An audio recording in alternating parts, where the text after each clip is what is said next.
There's a moment most believers know but rarely talk about. You're surrounded by people, conversation is happening all around you, your phone is full of notifications, and yet you feel profoundly, specifically alone. Not lonely exactly, just separate. Like there's a quiet place inside you that none of the noise can actually reach. Most people spend enormous energy trying to escape that feeling. More plans, more distractions, more connection, more anything to fill the silence before it can say something uncomfortable. But what if that silence was the point? What if Allah in His wisdom keeps pulling you back to aloneness precisely because that's where the most important things happen? Not as punishment, not as deprivation, as an invitation. The Prophet Muhammad, peace be upon him, said, the one who keeps himself away from evil and seeks solitude is the best among them. He didn't say being alone is something to endure. He praised it. And when you look at the lives of the prophets, Ibrahim, Musa, Isa, Muhammad himself, peace be upon them all, you find solitude woven through every major turning point, not as a side note, as a prerequisite. This is what we're exploring today. Not a list of tips for enjoying alone time. The deeper question, why does Allah keep leading certain people away from the crowd into the quiet, and what is He trying to give them there? 1. The cave was not accidental. Let's start with one of the most significant moments in Islamic history, not at a crowded gathering, not during a public sermon, but in a cave. The Prophet Muhammad, peace be upon him, didn't receive revelation in the marketplace of Mecca. He didn't receive it surrounded by companions and supporters. He received it alone in a narrow cave on a mountain after years of seeking that exact solitude. He was retreating to the cave of Hira regularly, sometimes for extended periods, before anyone called him a prophet, before he had a mission to declare, before the world changed. He went to be alone with something he couldn't yet name. And it was in that aloneness, stripped of social performance, distraction, and the noise of the world, that Allah spoke to him for the first time. This pattern is not unique to one prophet. Ibrahim, peace be upon him, stood alone against his entire civilization, including his own father, in his conviction about the oneness of Allah. His faith was not a community consensus. It was forged in the furnace of isolation. Musa, peace be upon him, spent years as a shepherd in Midian, years that must have seemed like a detour, like being lost before the burning bush, before the mission, before everything. The desert silence was not the waiting room. The desert silence was the preparation. Allah knows what isolation does to a soul. He designed it. And when He leads a believer into seasons of solitude, it is the same logic operating. The cave is not accidental. Something is being formed in there that crowds cannot produce. The question for you is not whether solitude is spiritually valuable. The evidence from prophetic history settles that. The question is what you're doing with your seasons of aloneness. Are you fleeing them, or entering them with the expectation that something real is waiting inside? 2. Who you are when no one is watching. There is a version of yourself that appears in social settings. It's not fake, it's real, but it's shaped, adjusted, calibrated to the audience. The words you choose, the emotions you express, the things you emphasize and the things you downplay, all of it is affected by the presence of other people, often without your conscious awareness. This is not hypocrisy. It's just how human beings function in community. But there's a consequence. When you are always performing, always oriented toward external response, you can gradually lose track of who you actually are underneath the performance. Solitude removes the audience. And when the audience disappears, the performance becomes unnecessary. What's left is closer to your actual self, your real fears, your genuine inclinations, the things you believe when no one is there to validate or challenge them. Allah says in the Quran, and in the earth are signs for those who are certain, and in yourselves then will you not see. Surah Al-Dhariyat 51 to 22:1. The invitation to look in yourselves is an invitation that requires stillness. You cannot see yourself clearly while you're moving, performing, reacting. You need a mirror, and the mirror requires you to stop. This is why solitude is so closely linked to self-knowledge in Islamic tradition, not self-obsession, self-knowledge. The understanding of your actual motives, your real character, the gap between who you are and who you intend to be. This knowledge is not comfortable to acquire. It is, however, essential. You cannot fix what you cannot see. You cannot grow in directions you have not honestly assessed. And you cannot stand before Allah on the day of judgment, which the Quran tells us will be done alone, every soul by itself, as a stranger to yourself. The Quran makes this point with striking clarity, and every one of them will come to him on the day of resurrection alone. Surah Maryam 19 to 95, not with your community around you, not with the reputation you built, not with the relationships that defined you in this world, alone with exactly the self you developed while you were here.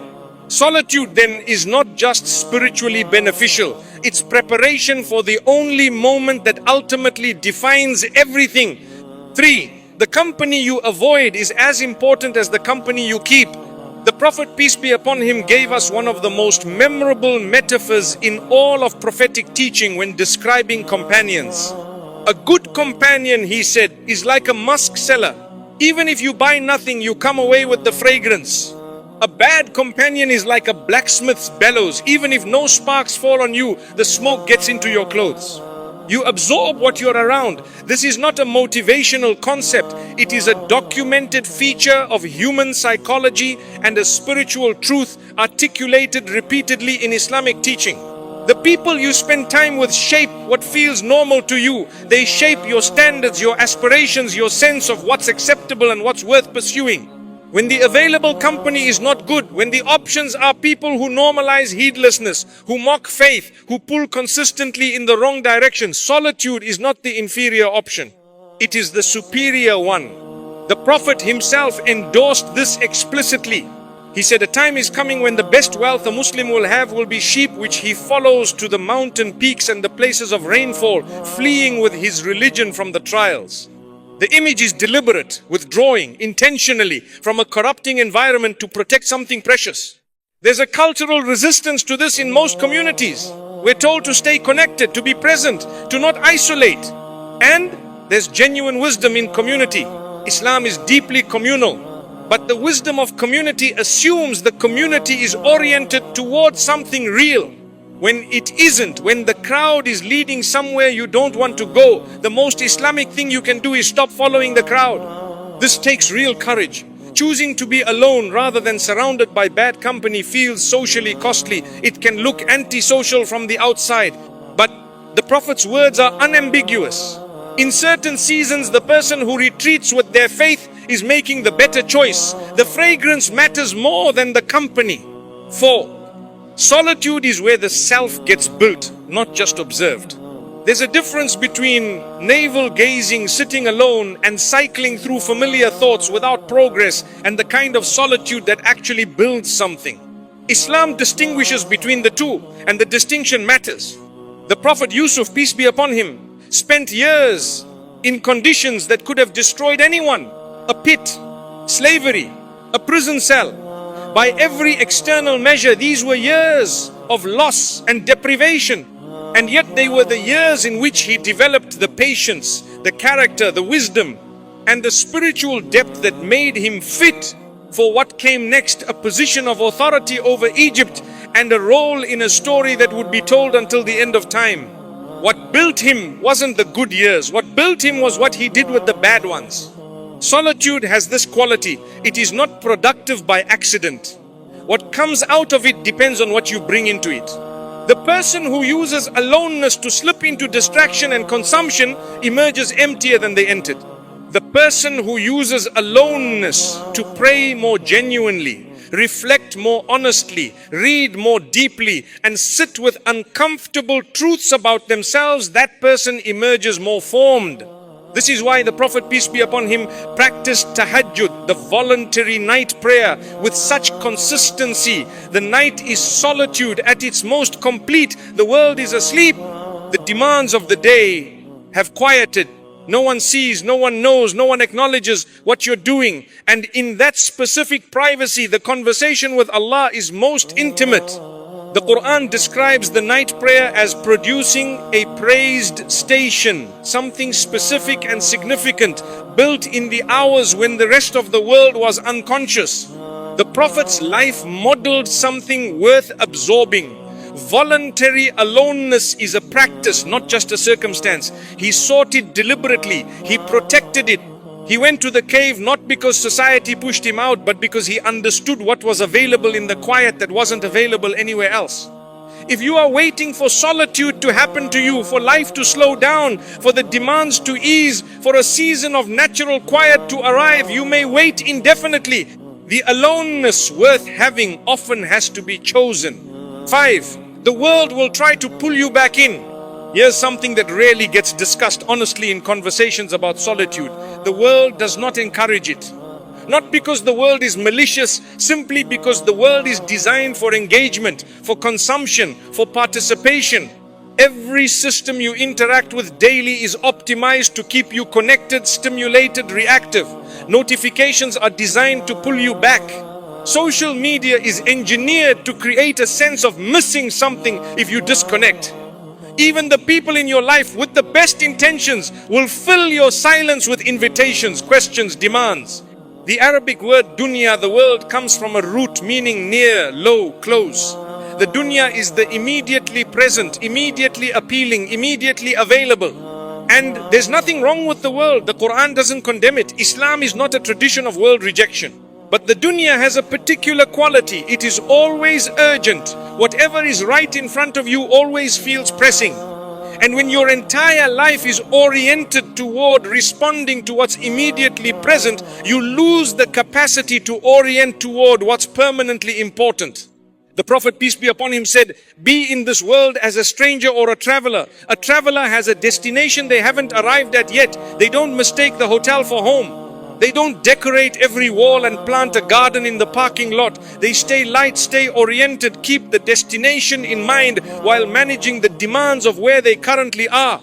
Solitude is where you maintain that perspective. In the quiet, you can see what you cannot see in the noise, the proportion of things. How significant the immediate really is. How quickly the urgent becomes irrelevant. How much of your energy has been spent on things that will leave no trace.